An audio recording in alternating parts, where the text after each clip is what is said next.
शब्दों में, कलियुग अपने चरम पर था। सत्य, करुणा और धर्म तीनों धरती से लगभग विलुप्त हो चुके थे। पाप, अधर्म और स्वार्थ ने मानवता को अंधकार के गर्त में ढकेल दिया था। नदियां सूख चुकी थी, वनों का विनाश हो चुका था और मनुष्यों के हृदयों में केवल लोभ और हिंसा शेष थी। इन्हीं भयावह परिस्थितियों में कली राक्षस ने पूर्ण रूप से शक्ति प्राप्त कर ली। वह अब केवल एक अदृश्य तत्व नहीं था, बल्कि एक जीवंत शक्तिशाली असुर बन चुका था, हजारों चेहरों वाला, जो हर मनुष्य के भीतर निवास करता था। उसका साम्राज्य मीडिया, राजनीति, व्यापार और यहां तक कि धर्म तक में फैल चुका था। वह मनुष्यों को एक दूसरे के विरुद्ध भड़का रहा था, परिवारों को तोड़ रहा था और पृथ्वी को एक युद्ध भूमि बना रहा था। तभी ब्रह्मांड में एक विचित्र कंपन हुआ। विष्णुलोक में चेतना जागृत हुई। नारायण ने अपना अंतिम अवतार लेने का निर्णय किया। भगवान कल्की का जन्म कलयुग के अंतिम पड़ाव में एक रहस्यमय छिपा हुआ स्थान था, जहां अब भी वेदों की ध्वनि सुनाई देती थी, ऋषियों का तप चलता था और धर्म की लौ मध्यम ही सही मगर बुझी नहीं थी।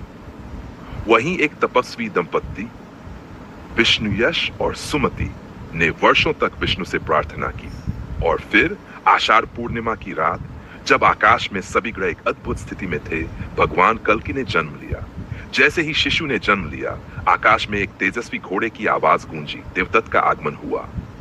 ये वही दिव्य अश्व था जो हर युग में विष्णु के वाहन के रूप में अवतरित होता है। चिरंजीवियों की भूमिका भगवान कल्की को मार्गदर्शन देने और उनकी सहायता हेतु 7 चिरंजीवी, जो सतयुग, त्रेता और द्वापर से जीवित हैं, एक एक करके प्रकट हुए। उनकी शक्ति और भक्ति कल्की को बल देती है। वेदव्यास, जोजान और इतिहास का भंडार लेकर आए। अश्वत्थामा, जो युद्ध की नीति और रण कौशल सिखाते हैं। परशुराम, जो स्वयं विष्णु के अवतार हैं और कल्की को दिव्य अस्त्र प्रदान करते हैं। विभीषण, जो धर्म और राजनीति में समरसता सिखाते हैं। कृपाचार्य, जो गुरुकुल की परंपरा को जीवित रखते हैं।